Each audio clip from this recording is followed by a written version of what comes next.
All right, go. Okay, the P200 has a fantastic Sony image module. It gives you 30 times zoom, great for any size room. It's great in low light and has awesome color rendition. On top of that, we have our BirdDog NDI processing engine, which gives you the highest quality pictures at the lowest latency.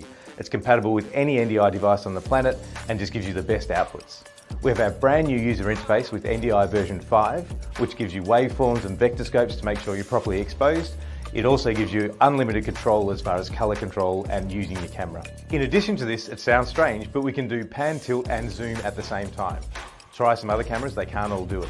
The P200 is a fantastic camera that's got every type of connection you can want, from NDI with power over Ethernet, SDI, HDMI, any control interface. It's got a great big tally on the top. It's a really great camera. How to do with the time? And the cool thing is, for a limited time, if you buy 3 P200s, you get a free PTZ controller. What's going on, everybody? That is BirdDog Dan, the original, the OG. And he is, oh, I left the banner running the whole time. Whoops-a-daisy. How's it going, everybody? I am BirdDog John. I'm a little off frame, so let's get that fixed. Here we go. Okay, cool. All set there. And hopefully you're doing well. If you like that new video, hit like and subscribe. I didn't make it. All right. I should check and make sure that you all can hear me too, because that would be silly for me talking and no one able to. Okay, we're good there. Whew. All right. Kind of a busy morning. Brayton walked into my office, was like at, I don't know, 10 minutes ago, and was like, hey, aren't you doing a show today? Whoops-a-daisy. Yes, I am. Here I am. Nobody here but us chickens. Hopefully you're doing well. Thanks for coming along.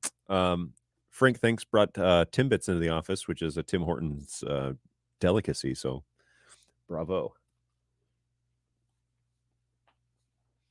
I could eat way too many of those. And I do, and I should stop.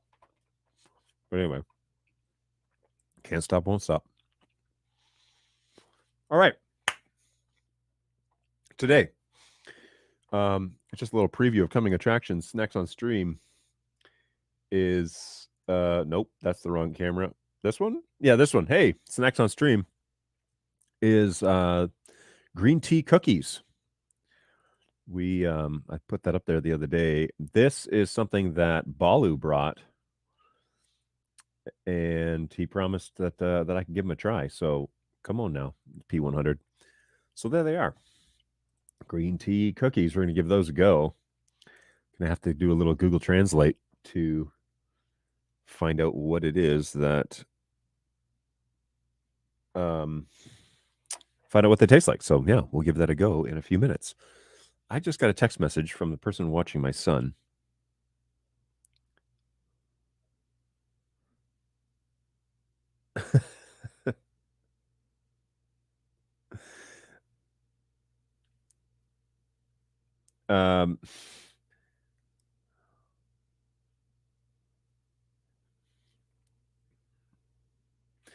Yeah, yikes. My son apparently is only watching the same show over and over and over, and it's driving the babysitter crazy. So she asked if she could force him to watch something else, and I said, yep, you make the rules.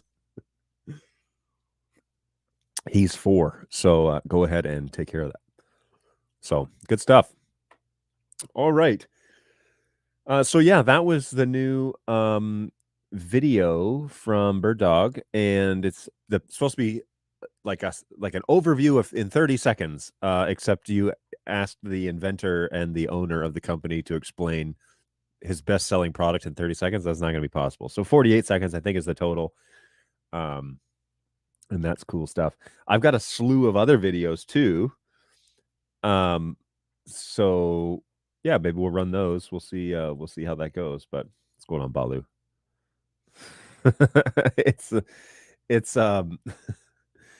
so my son watches Blippi. I don't know if you guys know who that is, but on Netflix, there's on the kids section, Blippi is this questionable individual who laughs and giggles and my son like cannot stop watching it, and it's rough. And so the yeah, the babysitter just asked if she could force him to watch something else, because she said, I'm starting to having nightmares about Blippi, about him showing up at my house, and I wanted to ask if I wanted to make a pizza with him. That is what he does. So I totally get it. I got the snacks on stream green tea box. We've let's see, Brayton, I think yours is this one. Hey, there it is. So here is the in comparison with a P200, or I'm sorry, a P120. This is the package in which my green tea has arrived in. Again, courtesy of Balu. So appreciate that, man. How am I off frame again? What is going on here? I must be settling into the studio and not sitting up straight anymore, and so to bring that down. I also on Tuesday I changed the position of this boom stand, because it used to have an HEG2, Sennheiser shotgun on it, and it used to sit right above my head. And then I bought this wonderful microphone, an EVRE20, and that was a huge upgrade in terms of sound and quality, and I just love this microphone. But then I didn't really need a boom stand. So now it's this humongous boom stand on a big wheeled tripod that holds this microphone, but it does it from like way on the other side of the room. So there's that. So yeah, I moved that. And now it's not blocking any of my screens, which is nice. It used to come in on this way and just sit in front of this screen, and I got really annoyed with that. So Tuesday I changed that around. Shouldn't change anything about the show. It's just my own personal preference. You got to get your studio right. It's why I've changed lights in here. There's one that's on. There are two that are off, and then a new one that's my shoulder, hair light. So it's evolving slowly. Now, next week on Friday, actually tomorrow afternoon, I leave Detroit for Australia. And if you follow me over on Instagram at BirdDog John, I will document some of my travels there. But I'll try and be better about it than I was at NAB. At NAB, I had like a job that I had to like get done. So I had a week of just busy being on the job. And then the end of it, I had some time to take pictures, and that's when I got COVID. So this time I'll try and be better about that. But Brayton says we're all going to try along with you. That's awesome. I'm excited for that. Frank says, hey, that's a Lego. Not for sale promotional product. It's true. It is there as a. And this guy looks like a Blue's Clues, just the pirate edition. Oh, Blippi, the bane of my existence. What's going on, Ben? How's it going, man? Any inside information on when the NDI 5 firmware for P200 will be out of beta? Okay, so the current NDI 5 is a public beta, meaning that it's past the private beta stage, and that BirdDog deems it acceptable to be put on the P200s in the wild. It actually shouldn't say beta as far as I'm concerned, because it's not in beta status anymore, but there seems to be a discrepancy on the website about what classifies as a beta and what doesn't. I think they're just wanting the dust to settle before they take that name off. But I do not know of any other additional updates that are happening to the P200 in the foreseeable future. So if you're fine with ignoring the beta title, then go ahead. If you need that to come off, I think it will be, I think it'll probably be in the within the month. I'm going to go down and ask about that. I'm flying down there to find out for you. No, that's not the reason I'm going. But it will be one of the things that we talk about when things hit the website. What do they need to say and look like and smell like and all that sort of good stuff. So never mind. Sorry, babysitter, I'm with you. Yeah.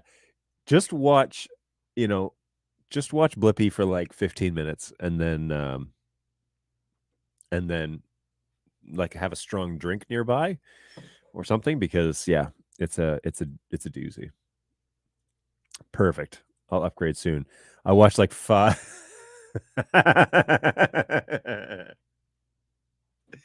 Yep. It is a doozy. You are welcome. You'll never be able to get that out of your mind. Let me respond to the babysitter because she's.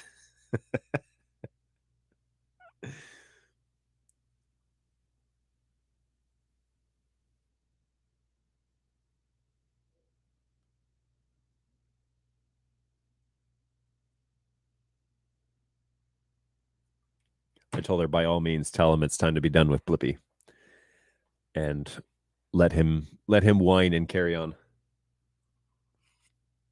Okay, I just made coffee as well, so nice hot coffee in the Yeti knockoff mug, brought to you by Walmart. Ozark Trail, I believe it's referred to. Great mug. I have two of these. I have one for camping and one for the office.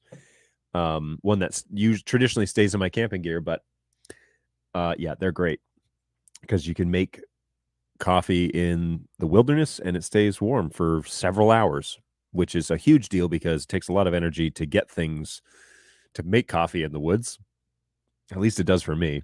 And so I don't like it going cold right away. And all the cups I've had prior to the $7 Ozark Trail mug from Walmart used to let my coffee go cold within, I don't know, 30 minutes tops.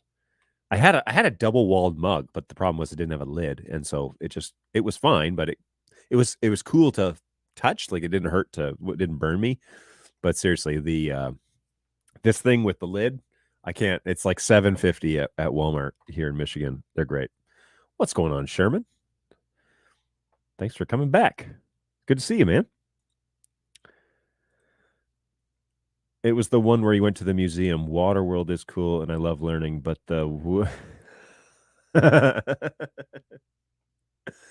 wait till he you should continue watching until Blippi is like he like giggles and says yeah neat and all that crap. It's really annoying, like super annoying.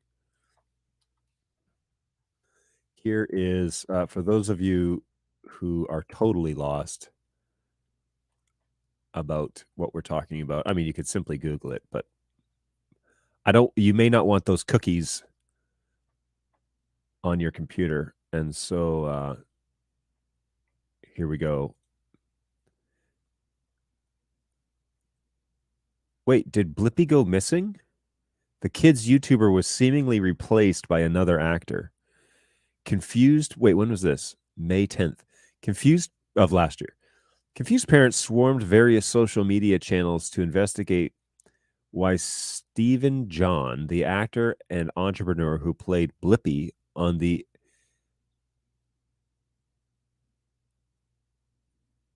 Wait, this was a YouTube show?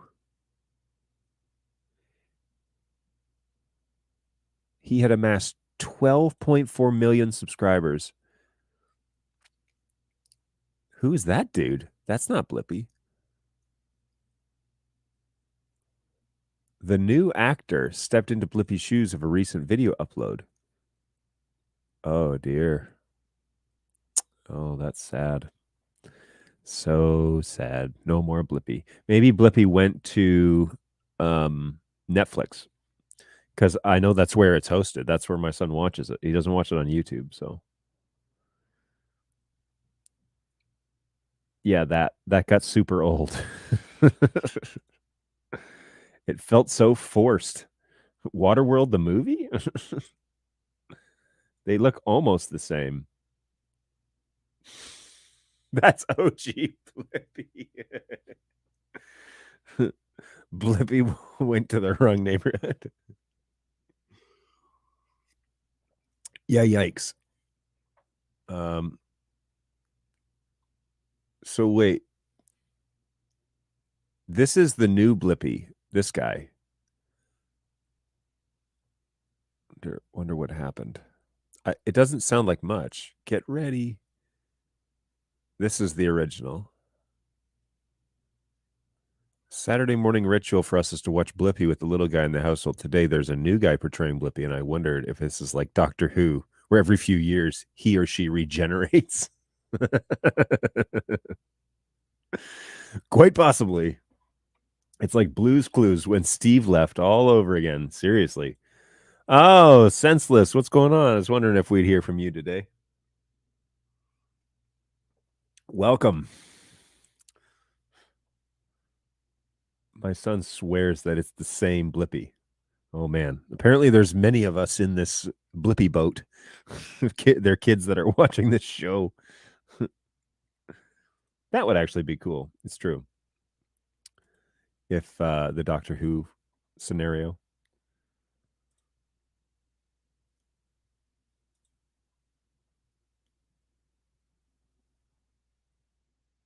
I think they were hoping, yeah, that the kids would not notice. Well, that's sad. All right. Well, sorry to take you down that path. That we're 15 minutes into it here. Yeah, I went onto the YouTube page for BirdDog, and there's a handful of. Does the detail seem really high on this?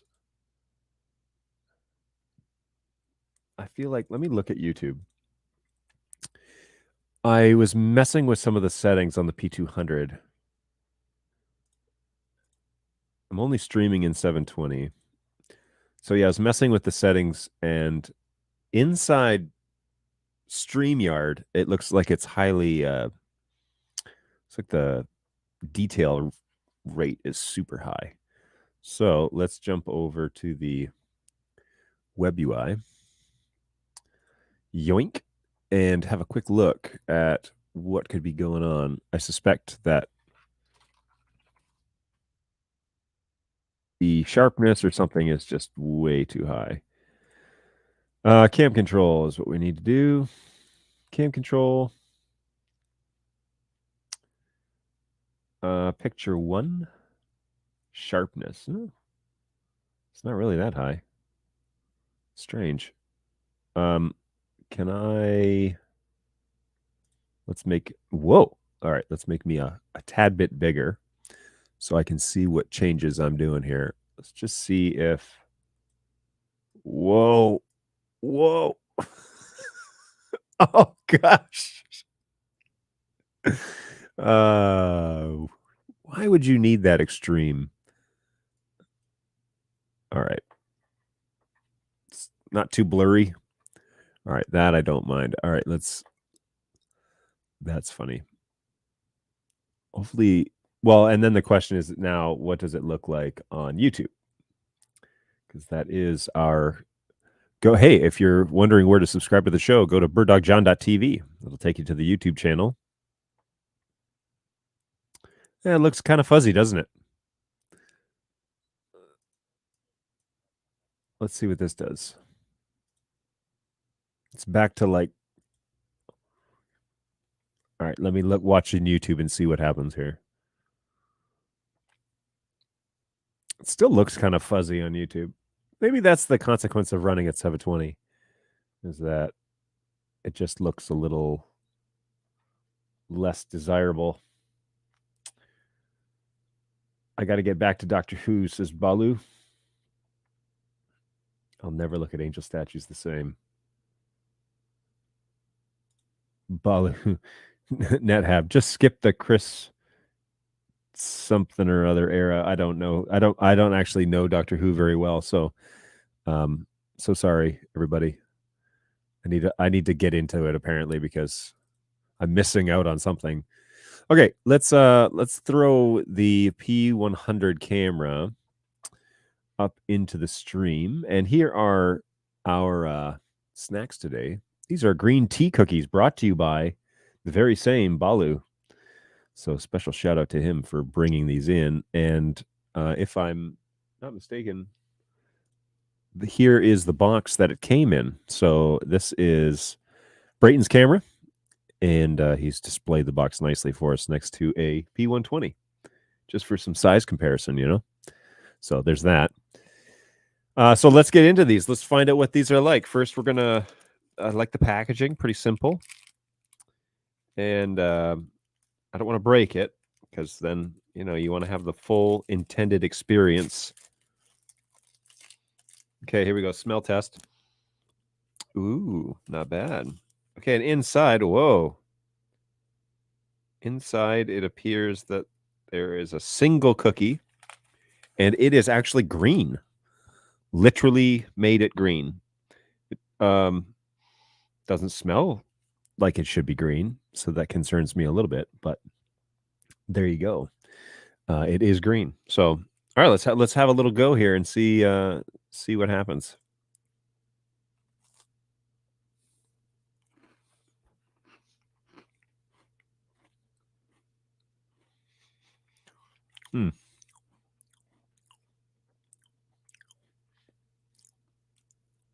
I mean,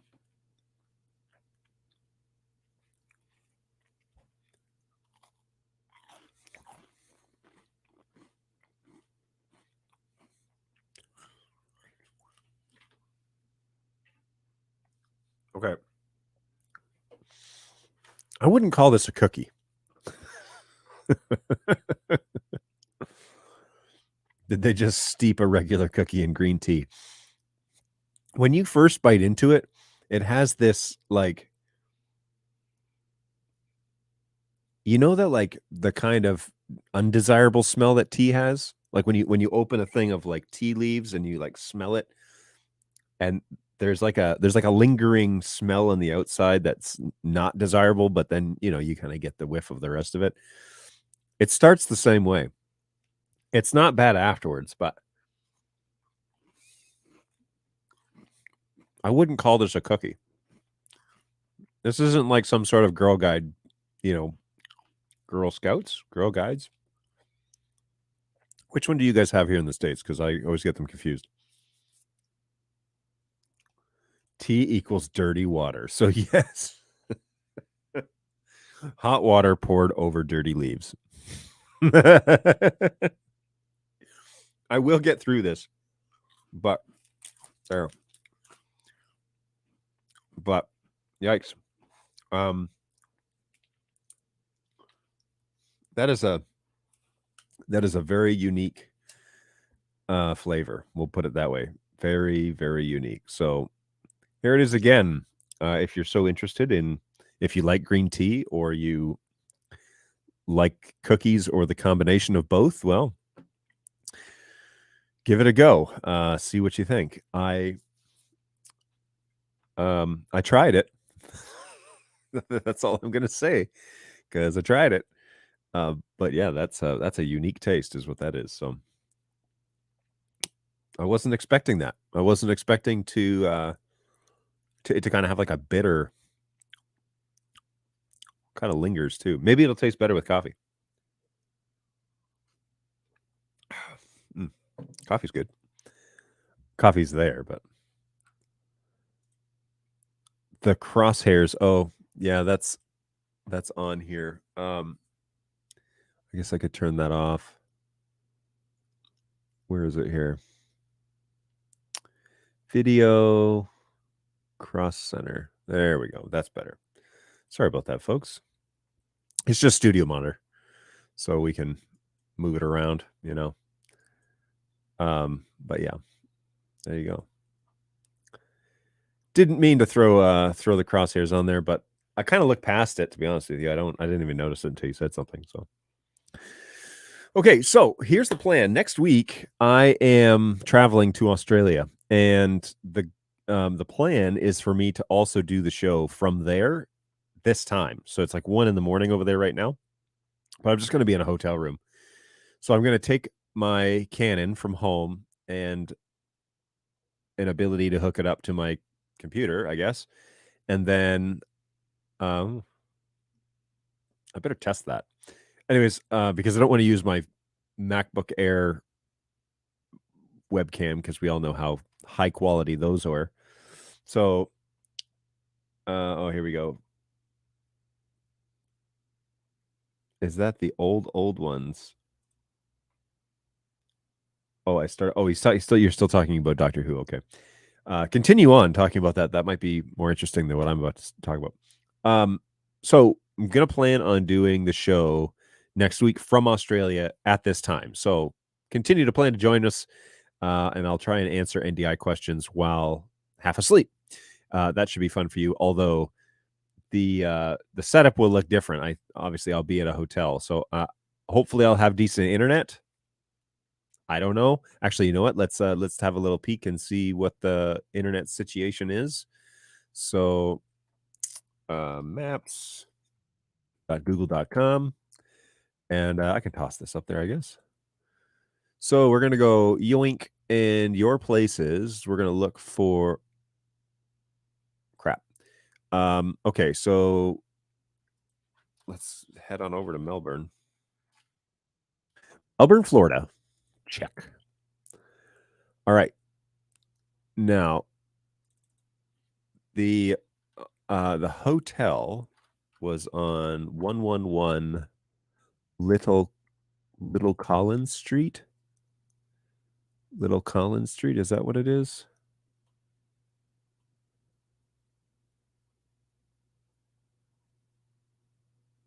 It is called crap. Maybe that's not it. What's at this? Oh, here, Stanford Plaza in Melbourne. Okay. So if we go, do they not have a website? Am I missing something here? Where's their website? Oh, here we go. We're just looking for a Wi-Fi. Hopefully it's not like paid for, because I won't have phone. I won't have the ability to call my wife if that's the case. So accommodations. Ooh, luxury suites. I'm not in a luxury suite, by the way. I think I'm in a 1-bedroom.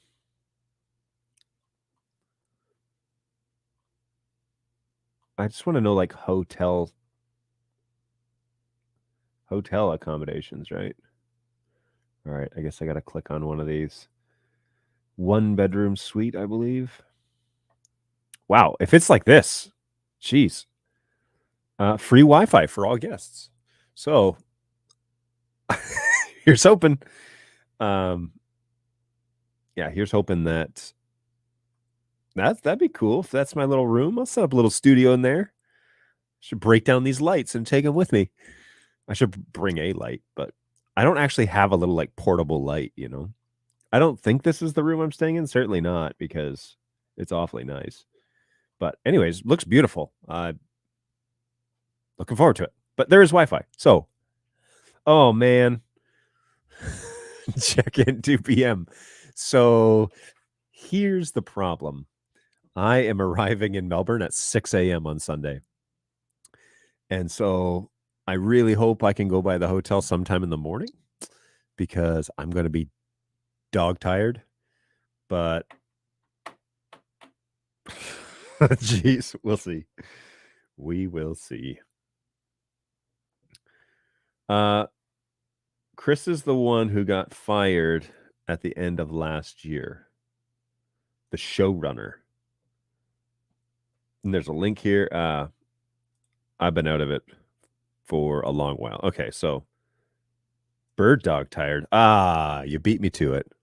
Actually, I wasn't quick enough to think of that. Anyway, I'm actually in Melbourne visiting with the company and some of the executives and some of the sales guys all next week. And I don't come back until Friday evening. Let's find out. So I have a Qantas flight in and out of Los Angeles, LAX. So wish me luck. But the return flight. Hello, Jonathan. Your trips. All right, return flight departs at 9:10 p.m. Hang on. Yeah. 9:10 p.m. on Friday the 2nd. But then I land at 6:30 p.m. on Friday the 2nd because I crossed the international date line. So what'd I say? 6:30? I land at 6:30 p.m. on the 2nd. So I will be gone all next week. But I do plan on trying to be on the show. So hopefully that all goes swimmingly well and I'm able to actually pull that off. Hopefully I'm back at the hotel by 1 p.m. You never know with these guys. So I will. I'll do what I can. But yeah, so there is the place that they're gonna put up with me. I mean, put me up, and then yeah, it's just all week at the office basically. I think there's a couple of outings planned. I know there's something they're doing something on Friday night after I've left, but that's okay. I need to I need to I need to get home. So I don't actually really like being gone that long. Like if I'm with my family, that's one thing. But if my wife has the kids at home by herself and I'm out of the country and literally on the other side of the world, I'm always ready to come home. So it'll be a good trip. And I'm sure it'll go quick. Anyway, so next week I'm away. So if you need something, you know where to reach us at help@birddog.tv. I actually went on Facebook yesterday. Somebody was asking questions, and I was like, hey, don't be a stranger. We can help you at the help desk with these sorts of questions. Like, you don't need to crowdsource answers. We're not some sort of like small rinky-dink company. We actually have a full-on support team that can help you with this stuff. It's amazing to me that people don't know that. Like that it's like, man, I got these questions about this product I want to use. I just bought it. I wonder how I can get answers. I know. Let's go crowdsource the answers on Facebook and find official information about the products. Like, why would you think that that's anyway? No, don't do that. Go to our website and submit a ticket or email us at help. It's the same thing. But seriously, it's weird to me that people do that they don't think, I need support from this company. Where could I find it? I know. Facebook. It's like, why would you? Anyway, it's probably because there are a lot of industries that have really bad support for their products. And so the only way to get somebody to comment is to make a big deal about it online. But you don't have to do that with BirdDog. I'm on here twice a week. We have a team at the help desk. We try to get through all of our tickets as often as we possibly can. Seriously, the guys that answer tickets, and one guy in particular right now, he's just rocking it out. So they're throwing a party after you leave. It sounds like a celebration. Yeah, they're gonna go like watch some sporting event, which is fine. It's all good. I had to do that at NAB as well. My flight was supposed to be on Wednesday or Thursday. But anyways, like right after I left, everybody went out to dinner. And it was like the company dinner. I was like, oh, if I'd known that, I probably would have changed it. But they certainly didn't do it to spite me or something. They just did it because that's what they had planned. And everyone was staying until the end of the show. Now I got COVID, so I was in a hotel when that party was happening. Quarantining in quarantine. Hey, Thomas, what's going on? NDI Studio Monitor allows me to select the P300. Okay, so if you click on, inside studio, so I'm assuming you meant 400. Inside Studio Monitor, so this is my P100, and this is Studio Monitor here, right? So in here, you click on this little gearbox down here, and it should take you to the web UI of that camera. If you don't see a gearbox there, that means that camera is on a different subnet. So I would go, if you were able to access the web UI through IPv6, I would go into the web UI. I would go over here to network. Whoops, I guess I got to log in. I would go to network, and I would look at what your IP address is, because I suspect that your IP address, so I'm in DHCP, and the IP of this camera is 192.168.1.15. But if you're in DHCP, but you don't have a DHCP as you outlined in your ticket, then this will likely be 192.168.100.100, which is this guy. Whoops, how did I do that? So 192.168.100.100. and your computer needs to be put on that 100 subnet right here, this third octet. So your computer, you need to go to your static settings. So if you're on a Windows machine, that would be Start. Let's see if I can do it up here. Yoink. So Start menu, Control Panel.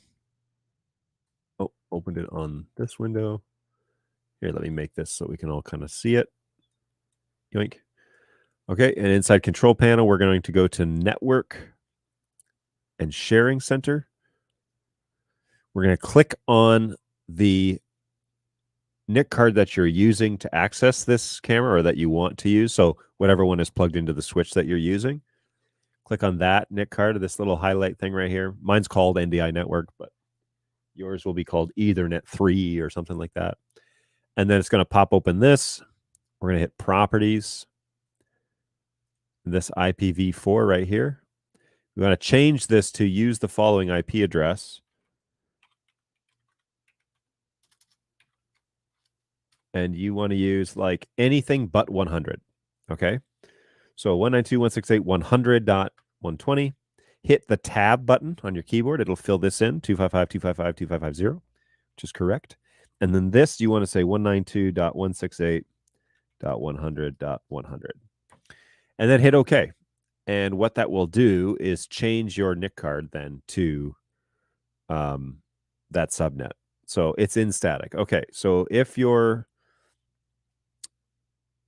camera is in static, then you need to put your computer on the same network. So be sure that it looks whatever your IP address is. So if it's like 192.168.1 dot something, 1.100 or 1.1 or whatever, make sure your computer is also in that range, and make sure that the subnet is 255.255.255.0, and then the default gateway is the IP address of the camera. Okay. When you're running a full-on static network, it's not easier, it's harder. So you need to do all these customizations to get network devices that are supposed to be plug and play on a DHCP network. You gotta do everything manually, which is really annoying, but it can be done. So I would go to the IPv4 settings, change your IP address on your computer to the same. This is the subnet number, so this has to be the same as the one that's on the camera. Actually, all three of these do, 192.168.100. Those first three need to be the same, and then the last digit needs to be the next one in line or whatever it is. So if you're going 1 through 10, then do 11 or 12 or whatever. And then be sure that your default gateway is the other camera that you're trying to access, because you don't have a gateway. And actually in the NDI world, that's a problem, because the NDI library and everything is consulting the gateway to find out who else is online. And so you have to force it to look at the one device that you're trying to see. And it will query your computer will query the gateway as it normally does, and the one camera will respond. So again, really don't like static networks because it's way more complicated, but this is how you do it. Ideally, if you have to keep it in static, you would run Discovery Server, which I've done videos on in the past, but you would run Discovery Server, and that will catalog your NDI information and keep it all active and moving. Setting everything up with static IP addresses is just it's not as easy and simple as people think it is. It's more complicated because you need to force everything to talk to each other. So that's hard. That's harder to do. There's just more steps involved. It's like people are like, well, it's because I don't want the IP addresses to change, or I don't want to forget them, or I want to know what they are. The DHCP can handle that without turning it off. It's called DHCP reservation list or whitelist, and you can set that. The P400, should I just change the camera to DHCP? No, because it's going to do the same. Like if you don't have a DHCP on your network, then don't change it to DHCP, because it's going to take longer to boot up. It's going to fall back eventually to 100. So you can leave it at a static address.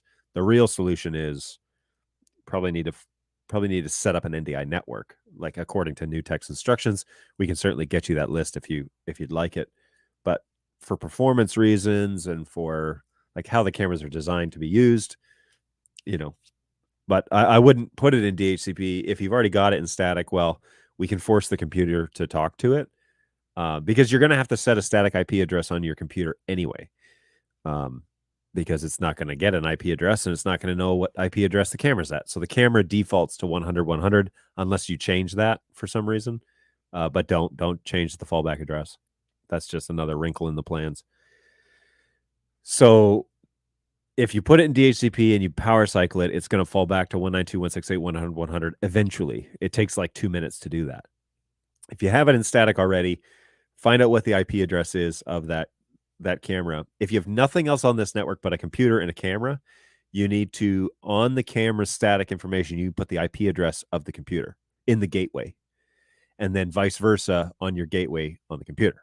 So that way they can consult each other when it comes time to actually asking who's on the network, this one device, and here it is at that address. So again, it can be done.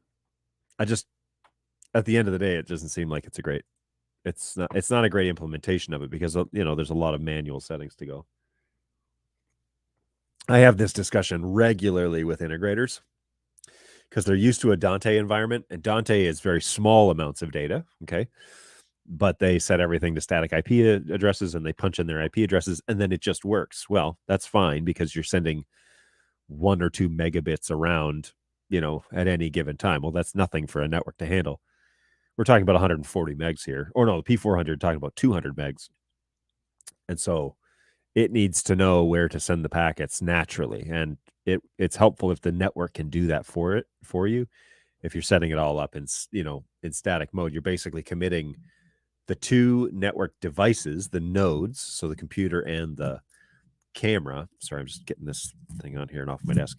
You're setting up the 2 nodes to have to do all the work, and they're not really designed to do that. They're, the network should be doing the network things, the camera should be doing the camera thing, and the computer should be doing its thing. So it's a challenge, and it's really hard to explain to people that it's not the same as Dante, or as the Europeans say, Dante.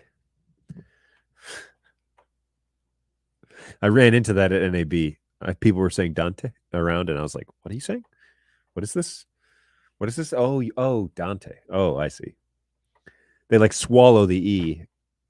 It was a little strange, but all good. So Thomas, let me know, are you able to set the static information on the computer and then reopen Studio Monitor and see if it shows up there? Because that's likely what's going on. Is just an IP if you can see it, if it gives you a black screen in Studio Monitor, then it's just an IP problem, a local IP problem. But they do need to be on the same subnet, 22255, no exceptions. That went from being like a suggestion 3 years ago to being a rule. Yeah, it just did. Not by me either. It's New Tech put it in their education stuff.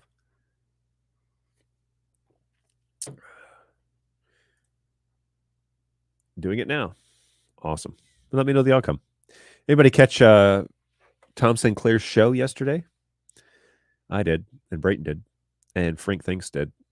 I just caught the tail end. He was going through vMix audio, and it's always fun talking audio. So it was good to see him in action. He was basically talking about what settings they use. So he's an integrator, and he sets up vMix and cameras and like solutions for whoever hires him. And so he was talking about the default things they change in vMix before they deliver a package. For example, they change the default audio device as the input on vMix. They change that out of the box, and then they obviously tell the customer they did that, but they change it from being default because sometimes that changes involuntarily. He also stops all Windows updates for like 3 months because he gets up to a stage and then he wants to be sure that Windows isn't going to screw with it. So he turns off the updates, and he'll tell the customer, "Hey, look, we're not doing Windows updates right now. We're just letting it stay." It's got to be a nightmare to have software that Windows updates. He gave an example where he said, remember when Windows did an update a year or so ago and all webcams got disabled? And I was like, yeah, that's a good reason to stop updates. It's kind of a nightmare when it comes to desktop support because somebody's program was working yesterday and then this morning they walked in and it's not working, and it could be a bunch of things, and Windows doesn't make it easy to kind of diagnose it. So anyways, it was a good show. I hope I can get Tom on my show here one of these days. Because it'd be good to have a chat with him. We did a podcast with Tom at NAB. And that was probably one of the BirdDog TV. That was probably one of our more fun interviews. I mean, they're all pretty fun. But Tom's a good guy. And so let me throw this up here. So Tom, he starts the conversations off with how he's got this kind of like presence in the industry, in the mid-level broadcast industry, about being some sort of like influencer, and he doesn't know why he's been given this title, but yeah, he talks about it as like evolution. The best thing about this interview was at the end, we like wrapped it up and I was like, thanks, Tom, that was a lot of fun, thanks for hanging out with us. He's like, you know what's strange is you're a camera company, but like you didn't video record it. And I was like, yeah, I did. I was like, yeah, I totally did. And he's like, wait, you did? And I was like, yeah, these two P400s that are sitting here, I was switching the show here between us and recording it locally. And so I was like, yeah, I totally recorded this show. And he's like, oh, that makes more sense. And I was like, sorry, you didn't know that. Sorry, I slipped that one past you. Whoops-a-daisy. Ooh, I got my headphones there. These ones. Oh wait, no, not these ones. Those are the ones that are at home. Those ones are nicer than these ones I'm wearing right now.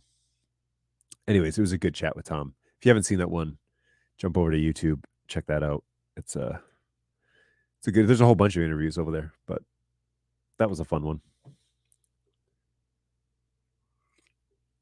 It's kind of like you sit down and you think like, what are we going to talk about for 25 minutes? And then some guys, it just rolls off, like it just keeps going, and it's not hard to come up with stuff to talk about. So Tom's one of those guys. So check out his show, Eastern Shore Broadcasting, on YouTube. If you haven't, if you don't know who that is, you should. If you're following my show and then you don't know who Tom is, well, you got it backwards, my friend. You should definitely know who Tom is first, and then I'm flattered that you're here. But Eastern Shore Broadcasting, he put his like own channel and stuff. So, and he's been doing this for 10 years or more. So yeah, he's in charge of like, I don't know if he's in charge, but he runs a channel called Streaming Idiots. And he did a live show. You know what? I wonder if it's on here. At NAB. And he does stuff like all the time. Did it get piped out here? There it is. So Streaming Idiots meetup in 2022. This is the day before I got sick. I may have gotten sick at this show.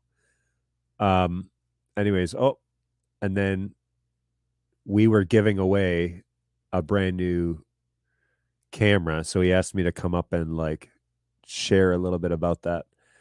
So that was fun. And then somebody was like, who's this guy next to you? And what's the faces that he's giving to the audience like this? Anyway, good times. Yeah. So Tom's a great resource. If you don't know who that is, check him out. He's worth knowing.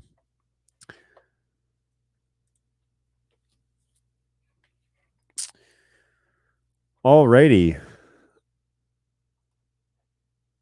We're going to run a little segment that we did last week called John Answers Questions off of the Facebook user group. Let's pull that up and just see what we can come up with. So when was this one posted? 44 minutes ago. 4K Flex I cannot find on the network. The IP is 100.25 on my Mac, and I know last time I used it the address was 103 on the Flex. I randomly get the login screen, and then when I enter the password, it is unreachable. Most of the time, the device is unreachable. Oh, you know what this is? I know what this is. Igor. It's likely an IP conflict. So he has another device on the network that's chiming in at 103, and so the Flex comes in, it sends some packets to get to the login screen, but then when he tries to do it, it contacts a different address. So he needs to isolate this. He needs to take it off the network and plug it directly into his computer with those static IP addresses. He'll probably be able to see it right away. But if he's got an IP conflict, please pens.help? Pens.help. This is like the Scoville rating from the other day where it said Scoville rating $800. And I was like, nope, that's not a thing. So that's probably what it is. Igor, I hope you're tuning into the show, because there's your answer. You likely have an IP conflict. Oh, that's not any good. Here. Oh, ooh. All right, let's do this. So Bob asks, when is the P200 NDI 5 beta expected to be? Wait a minute. Didn't you just ask this on here? Okay, so the answer is this Bob or Ben? Well, anyways, is it production worthy on the current site? What? Caution for those using Companion. If you go to upgrade the 5, you may not have full function of your Stream Deck, as Companion hasn't caught up to 5.0 yet. Boom. So it is, earlier I had mentioned it is basically out in full public release. Probably in the next month they'll take that beta sticker off of there. But here's sometimes what people do. They release it, but they leave it in beta because they don't want people to complain about bugs they find. So here's a little like behind the curtains for the 6 of you that are watching. Yeah, they're leaving it in beta to wait for the public to verify that everything is functioning as they expect it to. But it is the public release. So if they find bugs, they'll squash them and release a new one. But there hasn't been a new release and not complaints about the P200 in, I don't know, I guess I got to ask Senseless, but I haven't heard of much. So hi everyone, I'm getting crazy looking. I'm going crazy looking for how to use the rear panel video resolution dip switch on the, I already commented on this. I have absolutely clear doing it through I have it absolutely clear doing it through the IP address and AV menu, but I really like to do it as well, turning the dip switch. Does anyone help me? The answer to this is the dip switch is moot. So set it to default at, for the P400, it's setting number 4. And then change it on the web UI, because the camera is fully controlled through the web UI. So don't use the matrix switches, the dip switches, none of that stuff. You need to change it to default on the external switches and then change all your settings in the web UI. Regenlock P400s. Is it best practice to set all cameras to one particular camera to lock to switcher? So I'm hoping that he's referring to, NDI Genlock. Okay, so, I mean, the feature is there for that function. And so, yes, it locks it to the time code that's being internally generated out of one of your devices on the network. So NDI 5 gives you the ability to NDI Genlock all the time codes for all the cameras to one time code that's being generated locally. Because in the NDI realm, we generate our own time codes for video. And so now they're not synchronized to anything, okay? But it's generated internally. Well, in theory, then, if you lock cameras to one camera's time code, they should all remain synchronized together. Now, they may be in terms of they'll be synchronized in terms of time code. They may not be image synchronized unless you have all identical products. So if you synchronize NDI gen lock a P200 to a 400, they'll be locked together, and that timing will never change, but they may be off because the P400 is different than the P200. Different size outputting, especially if you're running 4K over 1080, you're going to have more processes being done, more bits being outputted, and all that sort of good stuff. So yes, it will lock them together, and it'll give you probably more consistent results, is the theory. Now, whether or not any of this is true is yet to be seen, because it's hasn't been used in the industry very much. So only time will tell. PTZ keyboard issue. I'm having an issue where I can't reprogram the function keys. The first few are programmed, but every time I restart the controller and save every time I restart the controller. But if I try to program new ones, overwrite the old ones, however, they don't save when I restart the device.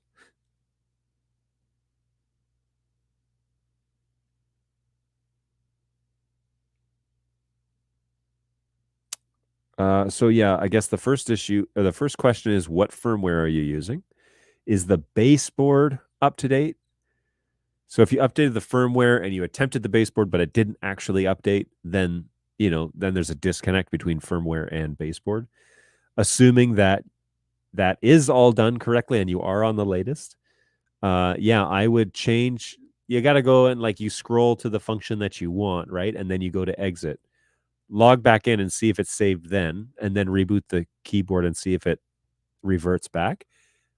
I don't know of any cases where that's happening. However, Tim has also mentioned that he's contacted support about this, so I'll have to check with Senseless and see what he sees, but it should save it.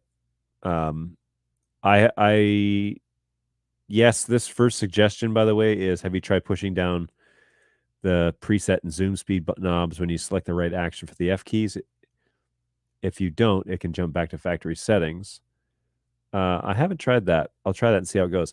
Yeah, so there is or was, I don't know what translated over into the next generation of the keyboard, release, but it used to be that you would save it by clicking the LR direction knob, and that would pseudo save your settings. So you change it to DHCP, for example, on the IP configuration page, and then you click the LR direction knob. It would then send a DHCP request, but save that setting, and then you go to exit, and you reboot the keyboard, and then it's in DHCP mode. I don't know if they carried that over, though, into the latest update. Maybe. But keyboard's also this issue where, if you're on LTS, you need to be on LTS. If you're not on LTS, you're prior to that, you need to not be on LTS. So 009 would be that one. And then, of course, if you're on NDI 5, you have to be on LTS. There's no exceptions. And so on to the latest. So the first question is pretty critical. What baseboard and firmware are you using? That needs to be known. Has anyone used the NDI 5 firmware and FreeD to bring PTZ info into Unreal Engine? I'm having issues. This is one that I'm not super familiar with. The data stream, and have been unable to get the camera location position data to update with anything besides 000. Any tips are appreciated. What camera you're using? Drop me an email. Oh, that's Pav. Well, it's impossible to get the coordinates from a PTZ camera without additional gear such as a MOSIS or similar. Will only provide values for pan, tilt, and zoom.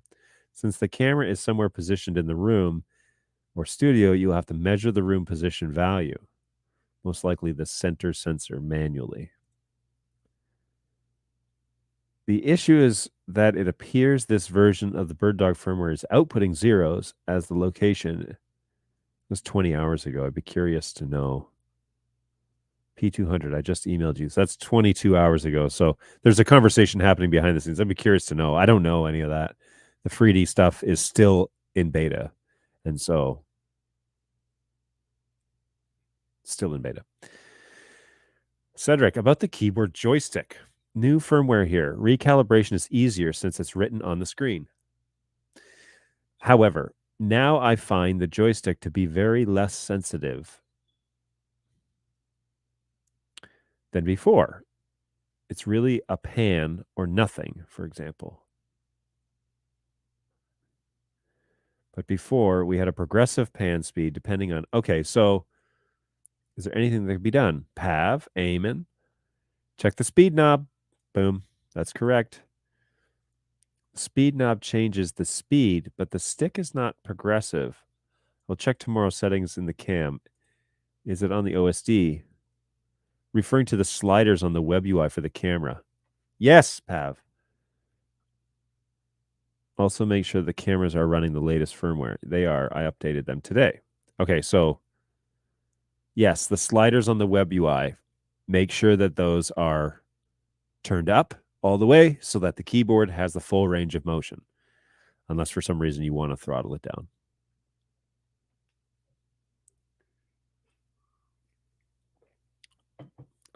Hamza says, I'd like to have remote producers have access to NDI feeds of BirdDog comms. Would it be possible to have them set up without the remote producers having a BirdDog mini device for comms? Just the comms Pro? Let's see what people are saying. Does anybody know the correct answer?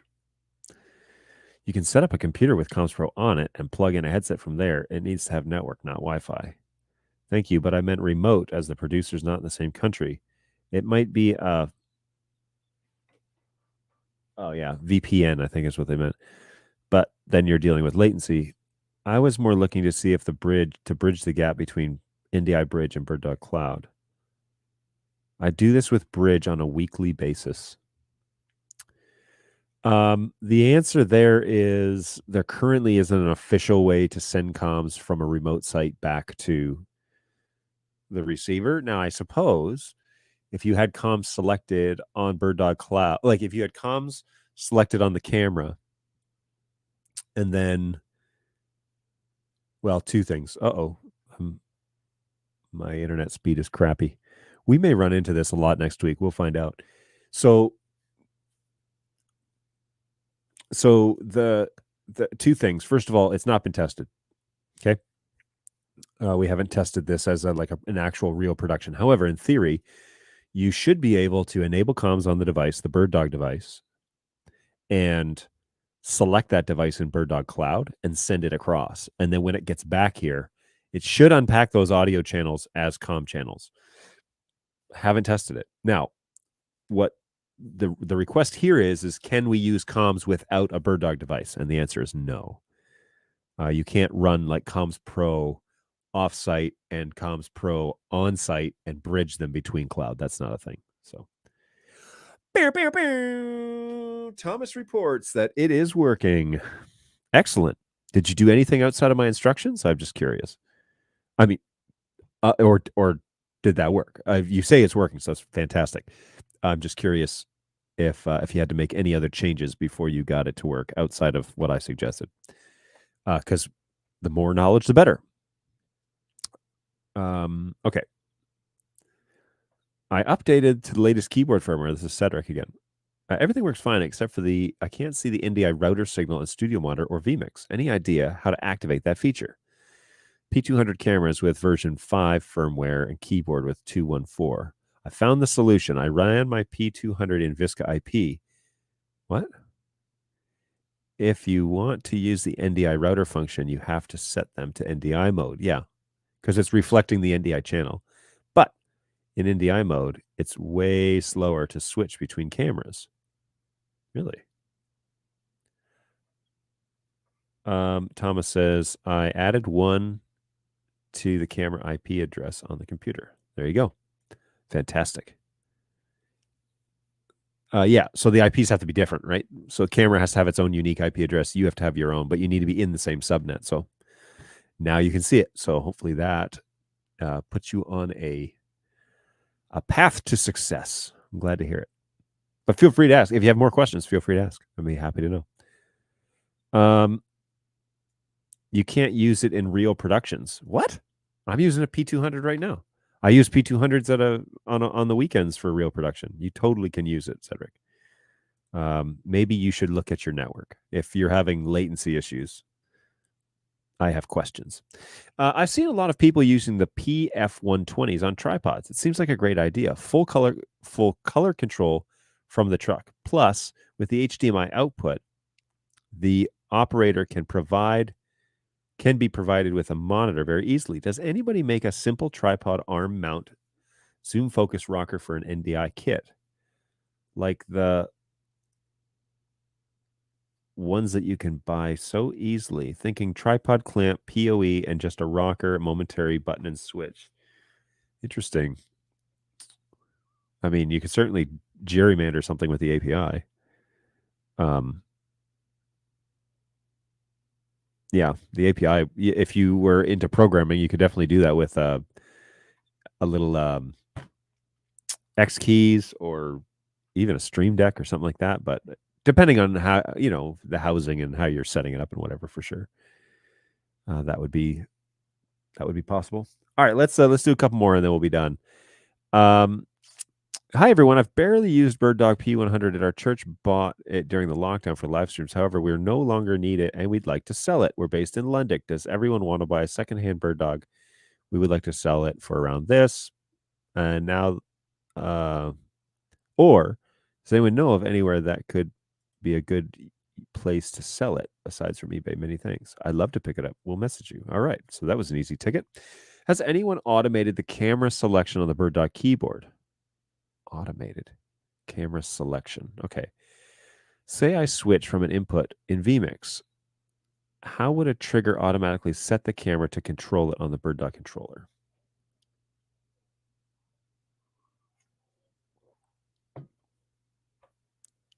Interesting. NetHab says, it sounds like in NDI mode, switching the controls from one camera to another on keyboard is slower than Visca, since Visca doesn't have any of the NDI handshake necessary to make the connection. It's possible, but I don't notice much delay on mine. So again, I would ask questions about the network. It's a network up to par. Like, for example, a slow switch on a keyboard could be a static network. I know those to take a while. Way longer in terms of like we're talking seconds here. Okay, not like minutes, but we're talking 1,000, 2, 1,000, 3, 1,000 change if you're running a static network with a keyboard. So people don't believe me when I say it's designed for a DHCP network. That's the basis for what NDI has done. NDI is not going to say it. They're not going to go out and say like, well, we prefer a certain way, because they want everyone to buy it and everyone to put it on their network and everyone to use NDI. So why would they limit their market? But the truth is they had to base it on some sort of network standard. They didn't just say it's a free for all, engineers, just design whatever you want. No, they had consistencies. They had some sort of checks and you'd hope if you were spending this sort of money on this sort of protocol, if they're charging those sorts of fees for that license, you'd hope that they'd have some standards. So let's just give them the benefit of the doubt and say they did. Well, if they did, what were those standards? Well, they won't say it, but all indications from 3+ years of working in this industry point towards somebody has designed this on a DHCP network, because they take for granted the MDNS and they take for granted the routing table structure.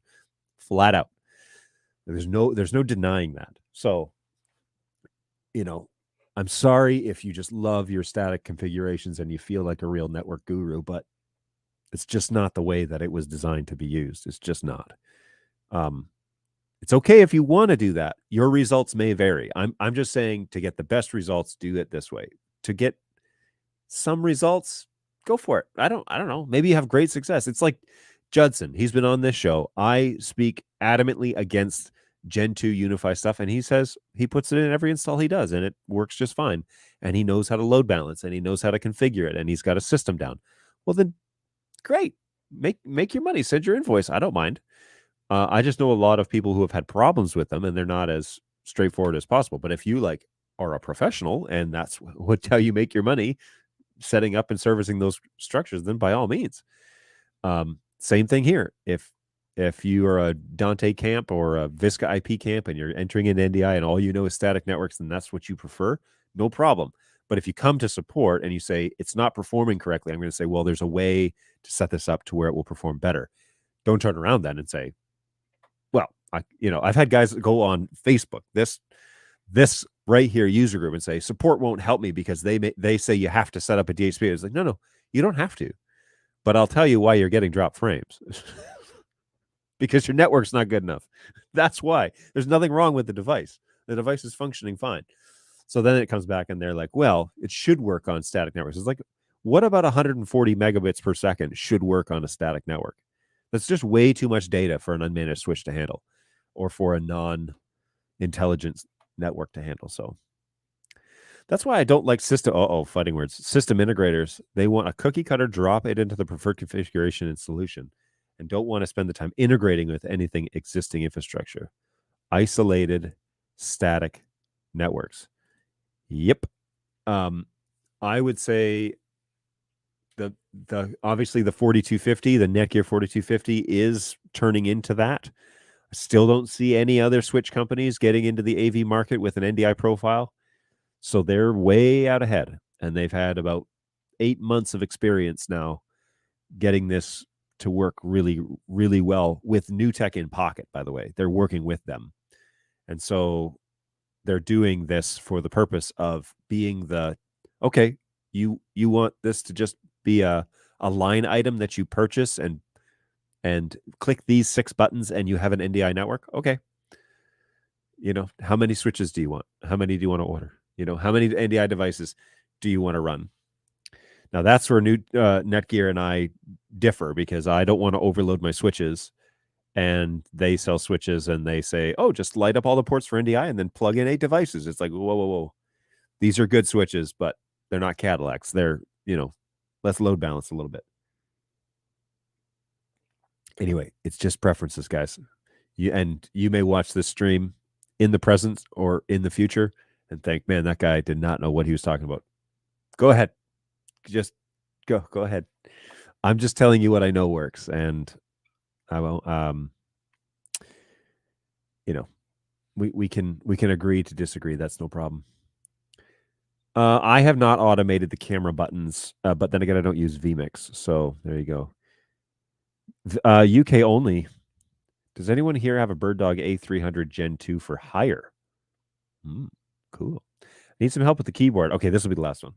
Need some help with the keyboard. I have a camera set up, and it seems to be seen on the keyboard, but the zoom nor the joystick will control the camera. I get the following message. All right, I answered this one. LNR off and UD off means that you're not inverted, that you haven't inverted the joystick like an airplane. This is not an error message. How do you invert it? Hold down the LR or UD knobs. Everybody's like, oh, you haven't calibrated yet. You haven't calibrated. It's not calibrated. It's like, stop. That's not what he's asking. First of all, if it won't pan tilt, but the zoom or the joystick won't control the camera, that's calibration. And then he asked about this. I'm getting this error, or I'm getting this message. That's just the inversion. But yes, he probably did need to calibrate. He's asking 2 different things there. So this thing though this thing right here is not an error. It's just it's not saying that the joystick isn't going to control anything. It's saying it's not upside down and left is right. Okay. Well, that was a fun little segment. Thanks for coming along, everybody. We should talk about NDI questions every now and then. So I will jump on Facebook and I will answer their questions on this stream. So there you go. It's value for your time. Hopefully you're doing well. Remember, this is the last show in the US for a week. I'm going to be in Melbourne starting on, their Sunday morning, but your Saturday night likely. And we're going to hang out with the big wigs over in Melbourne, down under, and I'm going to try to do this show from there. Now, again, hopefully I'm returned to the hotel by 1 p.m. or 1 a.m. every night, and then that's when I'll try and run it, because that's what time it is right now over there. It's actually 2:15. So are you going to IBC in a couple of weeks? I was not invited to IBC. So that's mostly the European crew and a couple of the US sales guys, I think. Anyway, so I'll be in Melbourne next week on Tuesday, Thursday. I should be back. I will, if I'm not, I'll send up some sort of update onto the YouTube onto YouTube to let you know why I'm not going to be on.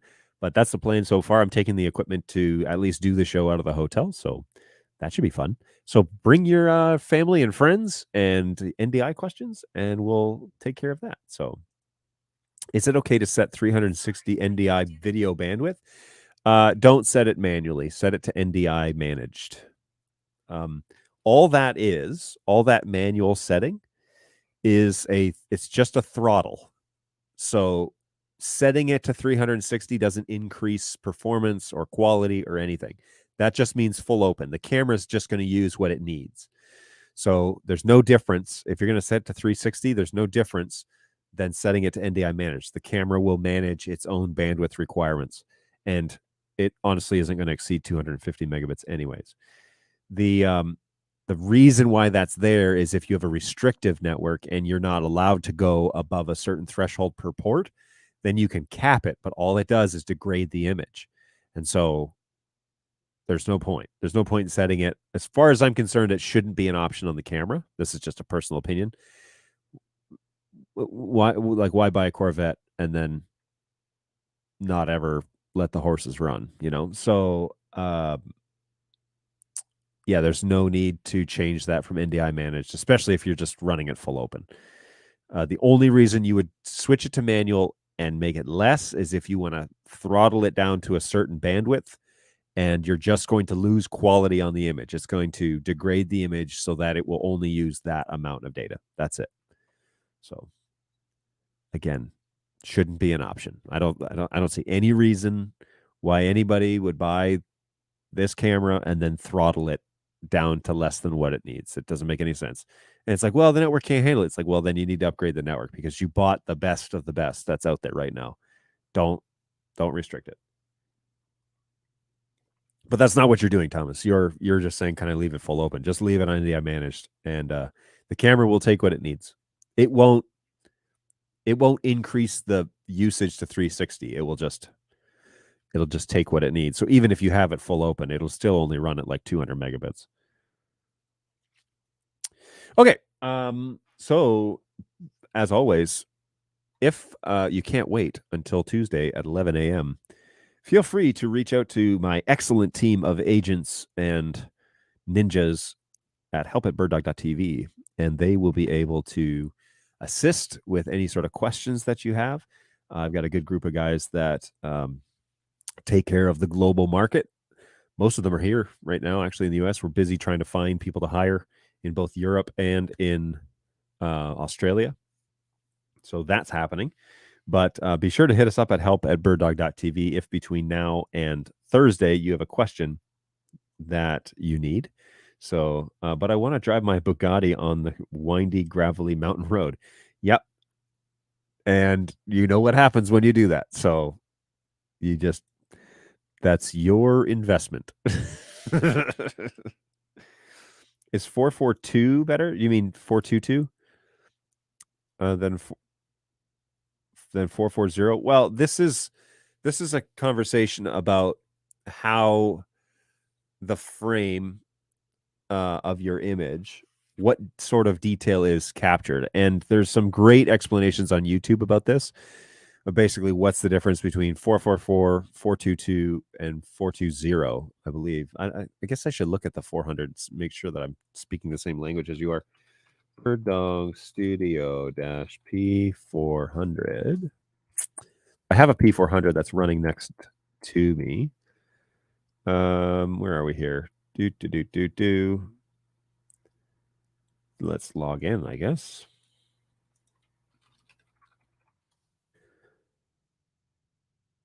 So it's a question about how much detail is actually encoded in the image. And so cameras that have 4K sensors and are running at 10-bit, I think, are running at 444. Cameras that are running at 8-bit can run 422 or 420, and cameras that are in 1080, that's an 8-bit stream, and that's 420 only. So if I go to, where are we here? Camera control, 3D, where is it? AV setup, maybe? Yeah. So yeah, 420 and 422 are the options on this camera. So 422 is the maximum amount, but I think it's a 10-bit stream, if I'm not mistaken. Whereas 420 would be 8-bit. I don't quote me on that, but I think that's what's going on there. So if you're running in 4K, it may force it. I can't remember. Oh no, it doesn't. But in 1080, I think it forces it. So yeah, all good. 422 is more detail. Like it's more information though, which means bigger bandwidth and more usage, and your computer and everything will have to be up to it. But 422 is definitely more information hitting the lens and getting translated, whereas 420 is a pretty standard industry standard algorithm, and so it it's an interesting. I really strongly recommend watching YouTube, like going on YouTube and just saying what's the difference between 444, 422, and 420, because there are videos out there, but it's really interesting because the way that the lens or the sensor on the camera basically duplicates pixels, and so it can either have individual colors or it can have like two are the same, like so it's like 2 and 2. I can't remember if it's like 2 and 2, and then so 444, all 4 spots on the pixel have a different color, have the ability to have different colors, and then 422 is like 2 of them are the same and they're duplicated below, and then 420 is 1 pixel is the same and it's duplicated on the other 3. And so again, when it comes to detail and color and like the dynamics of the actual camera, obviously 444 is ideal because it's the most dynamic and the most information that you can get on that lens, but it's not available on this camera. 422 is more information off the pixels. Like it's, it's a fair deeper it's a deeper, what am I trying to say? There's like more to work with, more data to actually like pull from the lens, and then it's provided to whatever it is that you're using. 420 is very standard. It's used all over the place, but for every pixel, it basically takes one unique pixel and duplicates it 3 other times. And so you get a little more a softer image than you would with 422 and so on. It does save on bandwidth. Yeah, there also gets to be this conversation about what can we actually see and perceive.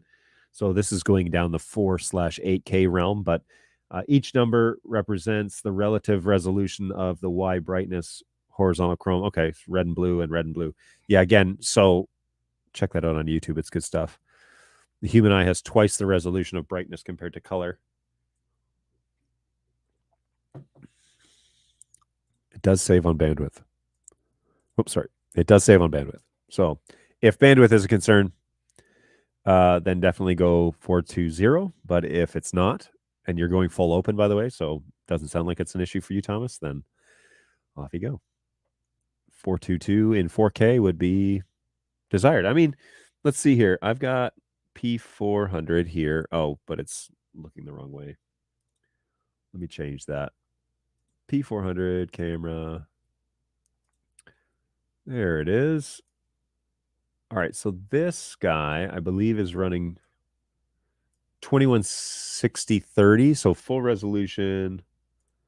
Oh, that's Brayton's office. What's going on here? That was supposed to be Auburn Road. That's P100. That's the P400. Okay, so this is the P400. It's currently running in 2160p30. And it's running 420. If I change it to 422, let's see what happens. I don't know if you'll be able to notice the difference or not. Okay, so here it is in 422. So, oh, it kind of like zoomed in on me. That's weird.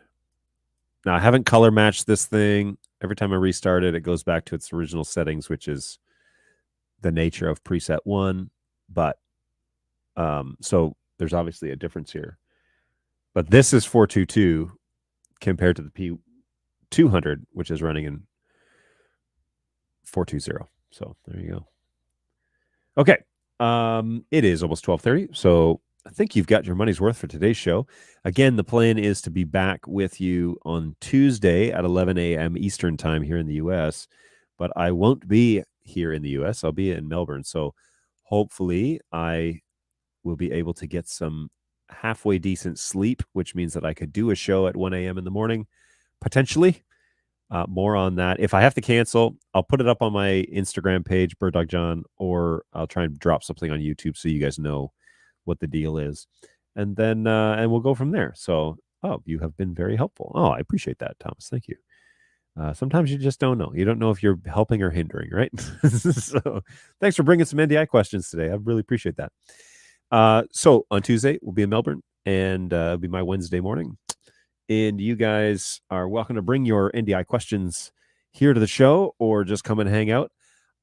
It was suggested that I find something to eat while I'm in Australia on stream. So maybe we'll do little snacks on stream, something or other, and see if I can find some Australian cuisine that I won't regret eating at 1 a.m, and we'll go from there. So can't wait to go down there, and then I'm already looking forward to coming back because I'm kind of a homebody type of person. So looking forward to next week. It's going to be really good. I think there's going to be a lot of good things that we're going to have to discuss, and we're going to talk about the path forward. So looking forward to that. In the meantime, take care of yourselves, folks. Look after yourselves. Stay healthy. Stay well. And we will see you in just a few days, hopefully on Tuesday. Reach out to my team at help@birddog.tv if you've got any questions, anything like that. But in the meantime, we'll see you on Tuesday at 11 o'clock. Cheers, guys. Be safe. Later.